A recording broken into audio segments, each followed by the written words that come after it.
Hello everyone. Today we talk about how to fix the app of YouTube Music. We will go to settings. Then we click on apps. After that you will search the app YouTube Music and you will click. Then you will on for stop.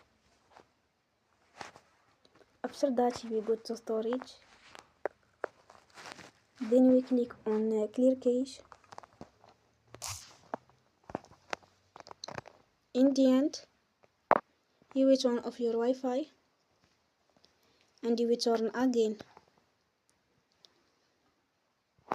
Don't forget to support us by like and subscribe.